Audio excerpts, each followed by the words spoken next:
Hey wine fans, Stephen here from the Napa Valley Wine Academy content team with an update on what is new in membership. Now, if you're into wine maps, we have a particularly special week for you because we have released 18 new styles of wine maps. We're going to call them a topographical map. We love wine maps and we think all wine students should, but one of the problems is they don't really tell students the full story, particularly about the topography. So we wanted to change that. And so we've got together with our cartographer and we've designed these kinds of maps which we think will be beneficial for students to help them better understand the regions and the countries. So let's look at Spain really quick. So here's Spain. As you can see, we've got the Pyrenees here, and it really actually pops out at you and demonstrates that topography. Above the Pyrenees, up here in France, you can see this ancient alluvial fan, which has helped shape some of these French wine regions. Back down here in Spain, though, you can sort of see you've got these other mountain ranges as well. You've got the mountain ranges to the south and to the north of La Rioja. You can see the famous plateau here in the middle. So not only are you seeing where the regions are in proximity to each other and the size of them, but how the topography around them can help shape each of these regions. It's really very cool and very beautiful. So that's Spain. Let's have a look at some of the others.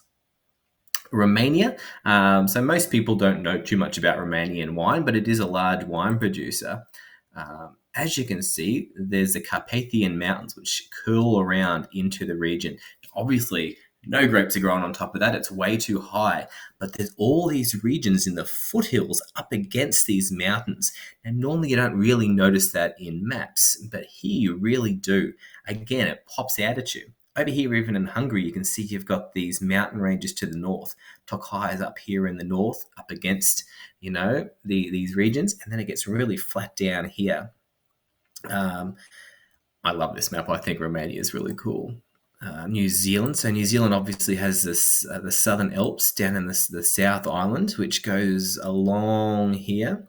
And you can see, Nelson's on one side of those mountains and Marlborough's on one side.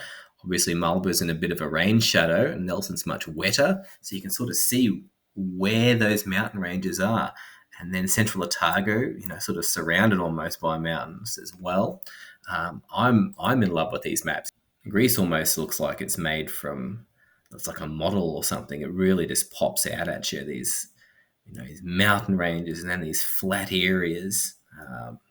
A lot of the bulk wine is grown in these flat regions here, but then the quality, like Nausa, up here in the mountains, very, very cool.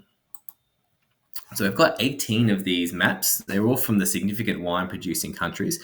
Most of them are geared towards our WSET students, but down the track we will be making more complete maps. Our next lot of maps that we're going to do after this, which will be in this style, is going to be France. So we'll look to release those next month.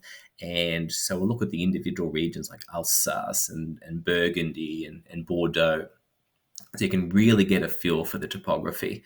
We think these are a bit of a game changer. They're amazing for students, amazing for teachers, and they're just really, really beautiful. So I hope you have a great week. Check out these maps. If you're not a member yet, go over to the Napa Valley Wine Academy website and click on membership. Once there, you can check out a little bit more about what is involved in membership. There's even a 2-day free trial for you to check out as well. So have a fantastic week, drink some good wine, and I'll check in with you next week. Cheers.